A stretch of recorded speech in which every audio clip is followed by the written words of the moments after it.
It's all happening. So, welcome. My name is Uma Dinsmore-Tuli, and I'm delighted to be speaking to you here with Nina Haley.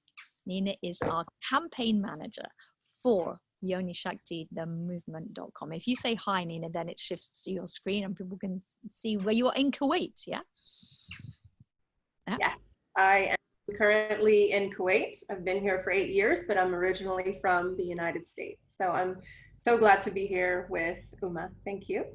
So I'm speaking with Nina today because we are involved in Yoni Shakti, the movement, which is a movement to eradicate the abuse of women in yoga and to reclaim yoga as a tool for healing, freedom, and justice. So it's a broad-ranging campaign that has effectively passed through a crowdfunding campaign to raise funds to really implement a public awareness campaign that is global. And Nina is the perfect campaign manager for this wonderful campaign. And I'm proud to have met Nina some years ago. I'm trying to remember how long ago it was in London, but I'd love for her to speak. Could you tell us a little bit, Nina, about how you got into this work with yoga for women? A little bit about your background and your connection to this movement. It would be great to hear that.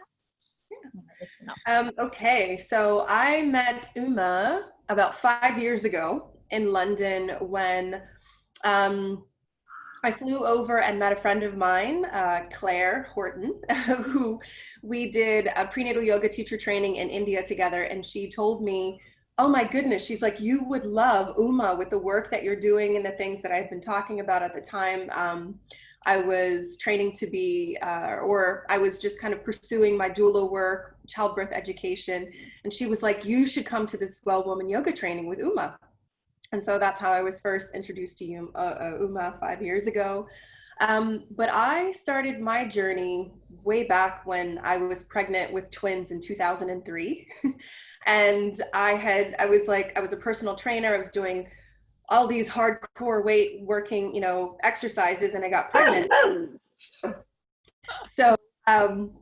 So I found Kundalini yoga, actually, and that is how my real true yoga journey began. I was pretty much just practicing just because, it's a gentle practice. But then I fell in love with just the transformation that I saw happening within myself.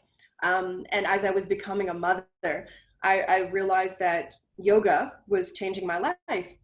And so I just pursued yoga and working with women and personal training, pregnant and postpartum women, especially ones who were dealing with pelvic floor issues and painful sex and period issues.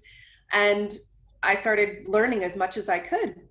And then I finally became a yoga teacher and just continued on that journey where my focus has been working with women through their menstrual issues, through pregnancy, through postpartum, through perimenopause and menopause, even though that's a little, that's more so out of my spectrum, but working around the cycles of women and allowing women to really and truly experience and find themselves through the practice of yoga and meditation. So that's how I got on this journey. I teach sexual and reproductive health, fertility awareness, childbirth education, and I fuse that in with yoga as, like Uma has said, as a tool for healing and empowerment. Yeah, absolutely. So that's how I got started here. Yeah, and I find that, Nina, your impressive dedication to yoga as a healing mode, it was inspired by a personal journey, but it's now a global, it's got a global reach because the work that you're doing with the campaign is to reach out and network. I wondered if you could speak about some of the motivations that you have for seeing how this goes, the personal is political. Your experience of yoga for healing has motivated you to share that, and I'm wondering if you'd speak a little bit about that, the intersection between personal empowerment and healing and seeing the need for a global movement to empower women to connect with yoga as in a healing. Yeah. So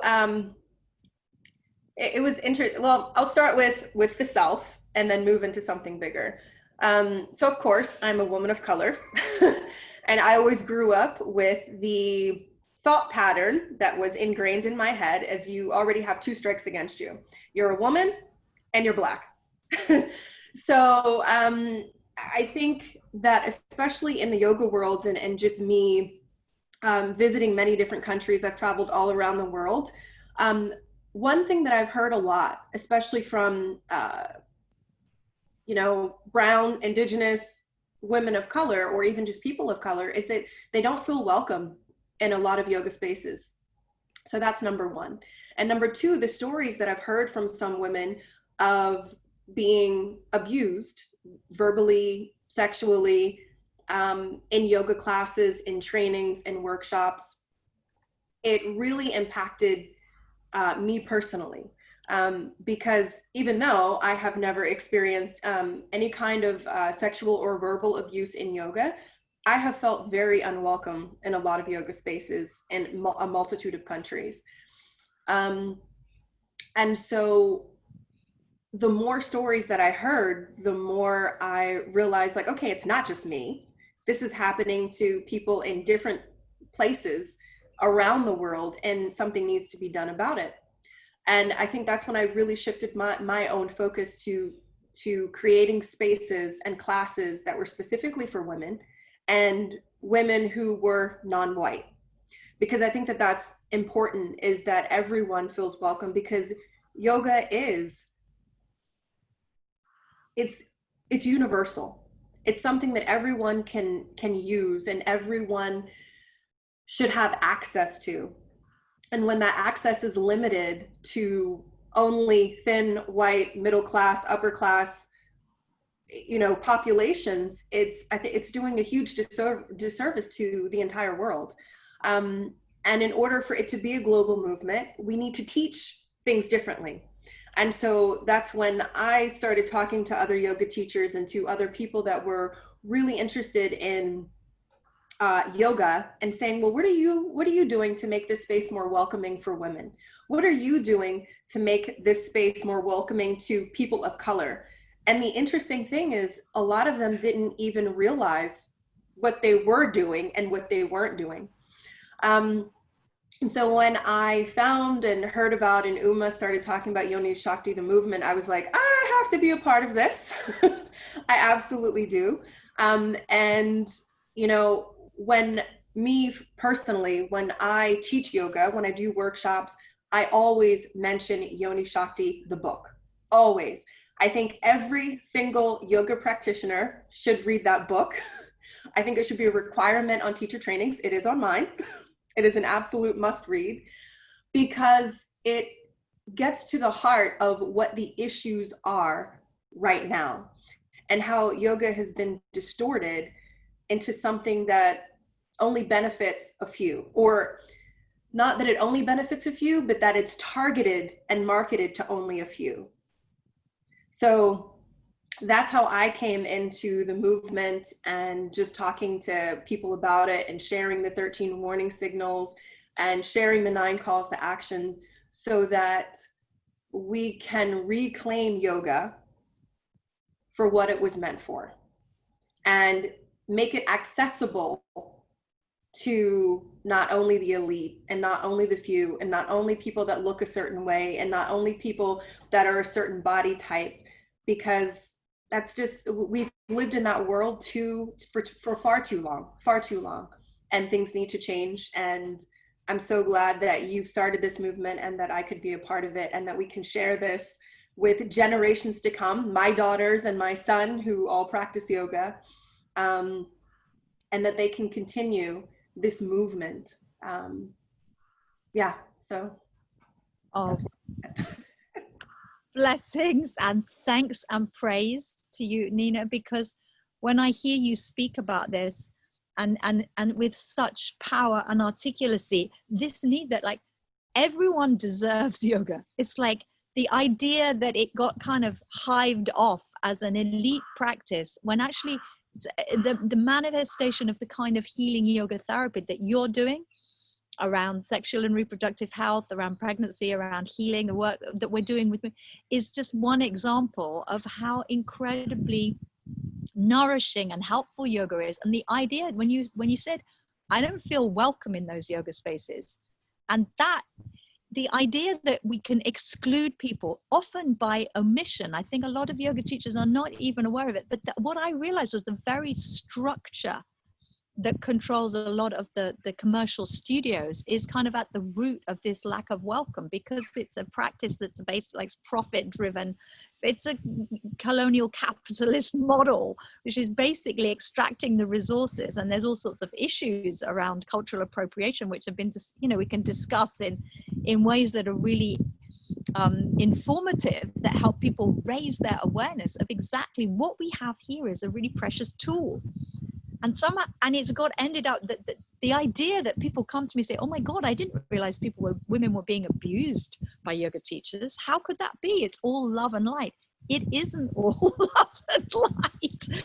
And when we first began this campaign, one of the things we did in the early days was we set up, and you were part of this, we set up a little kind of mini summit of inspiring women from around the world who are all stepping up and saying, yoga is too precious to be left in the hands of the patriarchal abusers, and to be left as part of a kind of tool for white supremacy. It's really odd. It's like, you people are welcome here unless, so so I've tried to move a lot of the work that we're doing out into this connection widely. And one of the plans we have together as part of this campaign's phase, it runs over the next year, is a series of interviews.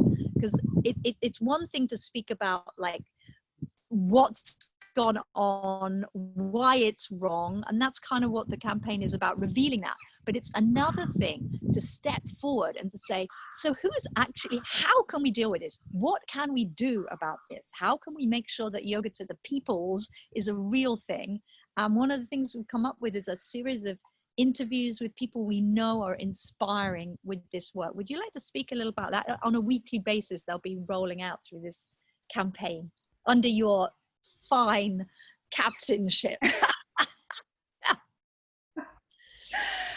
So over the next year, we'll be looking for teachers, advocates, people who are out there doing the groundwork, who are inspiring others to speak to Uma in conversation about the work that they're doing around the world with women, and to move past and reclaim yoga.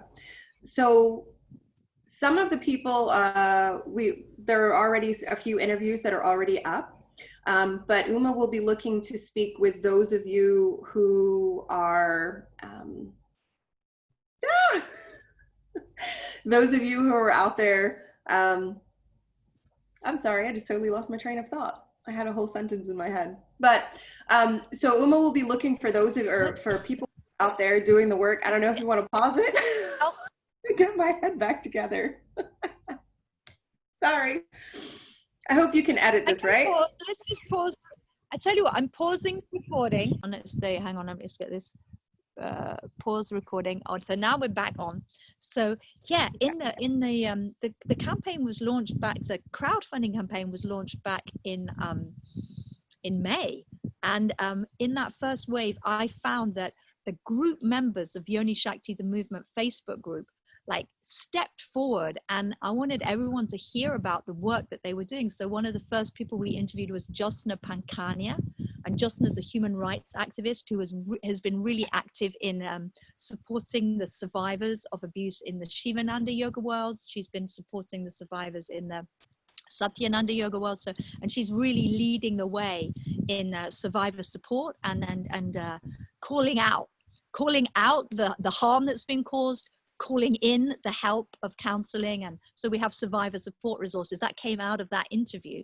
And the other people we spoke to are really inspirational figures like Nahanda Truscott-Reed, who's running the Soul Mama podcast, who's looking at the intersection of yoga and healing for mothers and mothering and kind of decolonizing mothering. That's inspiration. We also spoke to Sarah from Jaffrey Roberts from Healing Justice London, and she's looking at the intersection of yoga and social justice and healing justice. And we had a series of interviews with my wonderful colleague in Chicago, Yoli Maya, and she spoke about the matrilineal roots of Tantra and yoga, and also spoke very clearly about the intersection of yoga and healing justice and social justice, that yoga is a tool for liberation, and we're intending to liberate it from the hands of the oppressors. So we already have a set of fantastic interviews, and I thought I'd just mention those people who've already been interviewed and the others. And there's a little summit that we did where you can tune in with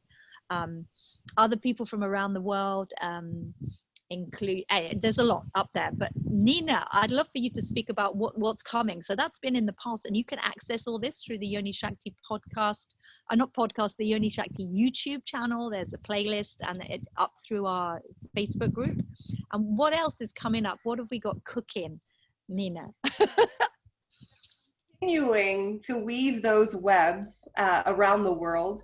Uma will continue to interview people every single week. So every week there will be a new interview that's also added to the YouTube channel. And we're looking within the group for those of you who are out there doing the groundwork, who are working through social justice, and who are spreading the word about this movement, but also your own personal movements, and whether that's just supporting women who have been abused. I know that there are some people in the group who are working with those who are using yoga for women and children who have been trafficked. We have people that are in the group that are working on racial justice and using yoga as a tool for healing and reclaiming it as a tool for healing. So those are the types of people that Uma is looking to interview and have on the website and on the YouTube playlist, so that it can be used for inspiration for others to go out there and spread the word and take back yoga. I'd love to just emphasize that the initial kind of the network from which we grew it's a heart-based connection. Like I find that every person we've interviewed so far has either been a direct heart connection, like I know and trust Nina, I'm inspired by her work. I was moved to hear you speak about my writing, because I feel that it's like an affirmation and a support for each other, but it's also a genuine, real network of integrity. So if we don't know you personally, you may know someone that we do know, and so that's how the web grows strong. So when Nina mentioned the work that's being done with yoga to support women and children who are the victims of trafficking, that's Atira Tan's work. And I met her in Portugal doing trainings, working together. It was really beautiful, her work. And the other work we spoke about was, Nina mentioned people who are supporting women who are survivors of abuse within yoga organizations. So Project Satya, which is an excellent project that is specifically about the Shivananda abuses. And what we're intending to do is be allies with all these groups and all of this work. And we actually together kind of join up the dots. That was always my vision with this campaign when I started it, was to join up the dots. Because if we just focus on individual abuses, specific instances of sexual violence within yoga organizations, specific incidents of racist abuse, specific incidents of oppressive regimes holding yoga tight, and a lot of these organizations do, then we never get to see the big picture. If we just focus on the individual things, we're never going to fix anything. So what we're doing, Nina and I together now with this campaign, is to see how it's like a constellation of stuff, and together we can see the whole of that. And then together we can also see all the wonderful people who are uprising against it, resisting, and in a creative, healing way that is so heartfelt. It's kind of like you feel a warmth and connection of admiration for the work that's going on. I'm deeply in awe and admiring all of those women I've mentioned, and they're all doing great work. So I'm really inspired by the work of our yoginis and yogis around the world, because I feel if we do our practice, we feel it in our bodies. And the way Nina's described it comes from personal connection with what is clearly a technology for liberation. You know, that's what yoga is. And we really need that now during this. People said, why are you running a campaign in the COVID lockdown? And I know that Nina has been in Kuwait this whole time, kind of on lockdown, and beautiful work has come out of it. And our virtual connections are really important. I thought we'd kind of end up by maybe just reflecting on a sense of actually there is an empowerment in knowing there's something that we can do. Would you like to finish up on that, Nina? Because I see that your personal journey and your professional growth as a supporter of women's health doesn't just empower you, but empowers everybody that you work with. I know, would you like to finish up with something reflecting on that? I don't know, or however whatever message you'd like to give out as the end of our interview. I'd like to say that yoga is an embodiment practice, and it's experiential. And not only is it off of your own personal experience, but it's based off of the experiences of others as well.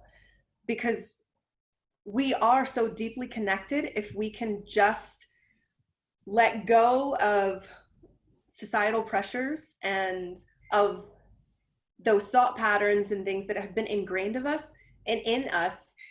We see that we are so deeply connected, that there is a web that weaves all of us together. And I found that throughout, my own personal work and the work that I've done with others, it's not just mine. It's a culmination of all the people that I've met throughout my life, whether they were positive or negative reactions. All of that has influenced this, and it's like it's so much bigger than just me or you or all of us as individuals, but we're as a collective consciousness. I feel like this work is so powerful, and that my own personal experience is just like a tiny drop of, or a tiny grain of sand in this vast desert that surrounds me. It's a tiny little piece, but yet it can inspire so many others to heal themselves. And when they do that, they heal people around them. And when each of us takes that personal responsibility to empower ourselves and to heal from our own personal, and physical and emotional and mental traumas, because we've all experienced some type of trauma, that as we heal, those around us heal. And as they heal, then others around them heal. And as those heal, then others around them heal. And so it is this collective of all of us, working individually. But as we work individually, we also, it's like it expands. It's expansive. So as our hearts expand and we love more, because it's about self-love, but it's also, as our heart expands, we can give more love and we can show more love, and then others love more. So it's a forever giving practice. That's the way that I see it. Lessons. That makes sense and it's helpful. Yeah, I'm like, so we start and end in the heart here. So I'm just hoping that we get this message across to you. Thank you, Nina, for being so clear and powerful, so inspiring and direct in your sharings, because I'm hoping it touches hearts, and that I've been doing this work a rather long time, like over 20 years. For me, there's moments when you think, oh God, have we made any difference? And then what happens is people from 20 years ago pop up. Some of the people I've interviewed they're like, we made connections a long way back, and that sense that we're just I'm a tiny part of this whole web, and that the revelations that are coming now in this moment with all the Black Lives Matter uprisings and the understandings of actually looking deep into the structures. It's as if in this moment of this pandemic, all of the fault lines are revealed. Like all of the stuff that was already there for so long is revealed. And together, collectively, we can raise our awareness and understanding. And this movement is part of that. So get along to YoniShaktiTheMovement.com, sign up your support. Let us know if you'd like to be interviewed. We'd love to hear from you about your work. Join our Facebook group, the Yoni Shakti, the Movement Facebook group. Nina is in charge of this campaign for the next year, so we're hoping we can make a difference. We love you. Thank you. I'm going to say goodbye, and I'm going to let the last word be with Nina, and she can say goodbye. With great respect and love, I honor my heart, my inner teacher. I'll say the final goodbye, Nina. Thank you from my heart to yours. I love you all. Thank you. Okay, stopping this recording now.